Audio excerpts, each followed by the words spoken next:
Imagine the moment your chest tightens as if an old costume finally sews itself closed. The air tastes thin.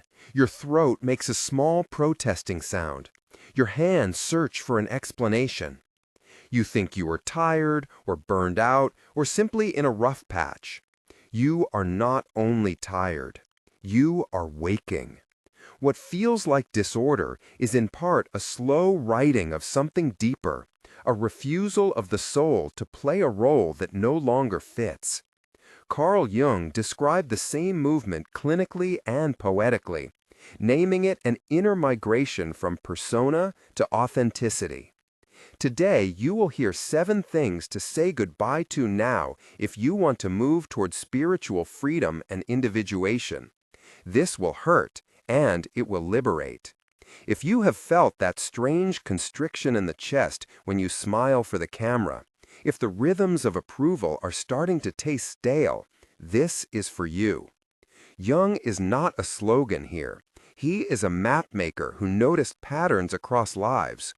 He wrote about the persona as a theatrical mask and about the shadow as the part of us exiled by that mask. When you begin to unmask, you do not arrive at an empty state. You enter a conversation with parts you have long avoided. The process looks like quitting familiar habits and scripts, but it is not about surrender to passivity. It is a disciplined shedding, an excavation guided by presence and curiosity. I will present 7 patterns that the psyche tends to release in authentic awakening. Each pattern will have a clinical vignette, a sensory portrait, and practical notes. We will move from the most social of losses to the most interior, and we will finish with a short epilogue on what 1, 3, and 6 months can look like. In the first story, a patient named Michael will show us a common beginning. Michael sat in my office with his jacket still on, breath visible in the cold of the room, fingers worrying the edge of a paper cup. He said, "I built my life on being liked." He sounded small and also furious. I asked, "What do you feel in your body when you say that?" He exhaled slowly. He answered, "It is like someone turned off the lights." I asked, "When did the lights start to dim?" He traced the line between 2 old photographs with his thumb. He said, "After the promotion, when my friend stopped answering my calls." I noted the way his jaw tightened, the metallic smell of his coffee, how his eyes avoided mine. I said, "There is a hunger in you for approval that runs the day." He looked up, bright and honest, and said, "I am tired of performing my worth." This hunger tastes like salt and leads to exhaustion. Michael had to learn that approval is not identity. He learned through small actions, by practicing refusal at work, by letting silence sit at dinner with his sister. Lena, by noticing the relief in his chest when someone did not applaud him. The change was neither sudden nor painless. It was a slow unmooring of a habit that had been soothed by crowds and likes. If something here resonates, pause a moment to breathe into that recognition. I want to invite you to share. If you are in the middle of leaving something behind, write a line below starting with, "I am letting go of." If you are unsure, begin with, "I am noticing." When you share, you are not doing performance. You are offering a signpost. Your words can become a map for someone else who sits in a kitchen light at midnight and feels that familiar constriction. Many of us have been there, including people I have worked with, like Sophia and Daniel and Aisha. By naming what we are leaving, we practice a form of collective courage. Your comment matters because it breaks secrecy and builds solidarity. If you do not want to write the whole story, a few words will help. If you do want to tell more, we will read with respect. Now, let us continue with the list, because naming the patterns will help you recognize them as they surface in daily life. The second pattern people let go of is the need to be special. Maria came in claiming that she had a higher calling. She smelled faintly of incense, she wore a well-worn notebook, she spoke with a voice that wanted recognition. I asked, "What does being special save you from?" She paused, touched the spine of her notebook, and said, "It saved me from being ordinary and from feeling small." I replied, "And what do you fear if you are ordinary?" She swallowed, and the sound was wet, honest, and human. She said, "I fear being forgotten." Our conversation moved like a tide from rhetoric to small intimacies. She confessed how she would tell stories louder, polish her successes, and soften her failures. I said, "When the need to be special softens, you find room for real skill and real humility." She tried it in a small ritual. She went to a pottery class with Thomas and let someone else be better for a stretch.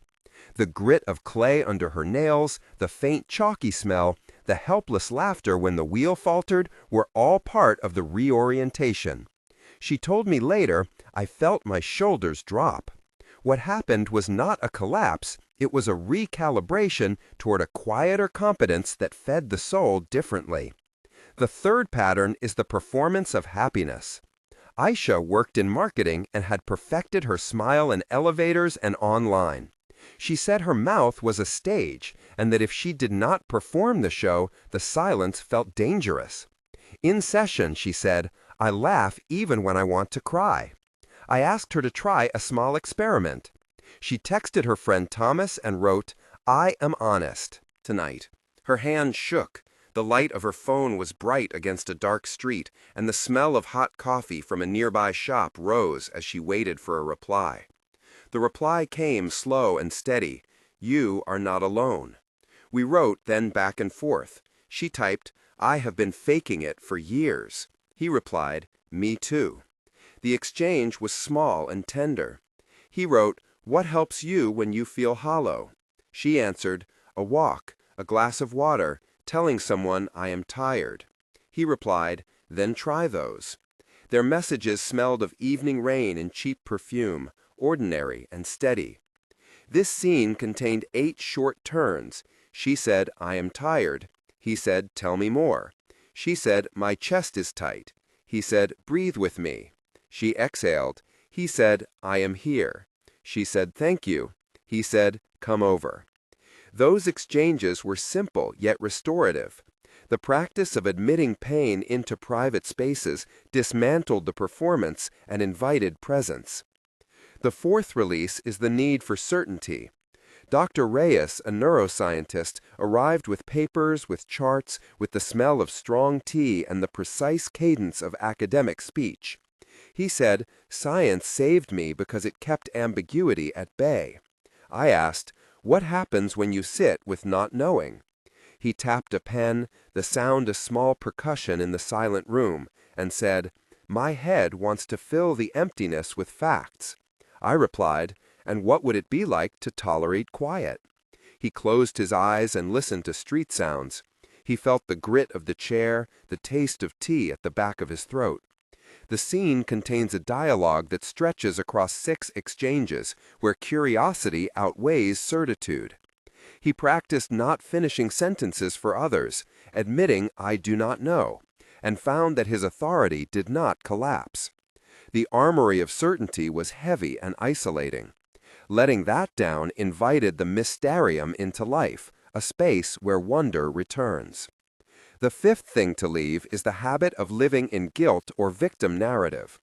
In one session, Maria and I traced a pattern that began with early shame. She named her mother, Elena, who favored a cousin, Raphael, and the house smelled of lemon cleaners and old books. Maria had rehearsed an inner script that said, "I am to blame." We spoke about responsibility as movement from blame to ownership. The dialogue had 4 clear stages as she moved from anger to curiosity to participation. She said, "I see my part now." I answered, "That is not self-punishment. That is the gift of agency." She practiced speaking to Raphael with honesty. The airport smell of burnt coffee and cheap perfume in their meeting was a detail that later lodged as memory. The work here is slow because guilt is sticky and protective. Naming your participation without turning it into self-annihilation is a skill you can learn. The sixth pattern is spiritual bypass. Daniel was fluent in meditation jargon and had a shelf of books that smelled of dust and lavender oil. He would recite sutras to avoid a breakup, chant to silence a funeral ache, and insist that presence solves everything. He came to realize that bypass was a refusal to feel the body. In session, he described the taste of salt when he cried privately, the raw ache behind his ribs, the sound of his neighbor mowing the lawn as if life went on noisily while he wanted to pause. He practiced coming back to the body with Aisha and Lena in group work, sitting with the weight of grief and naming it aloud. The return to the senses felt like rain on skin, like grainy sand between toes, like a bitter herbal tea that grounds rather than anesthetizes.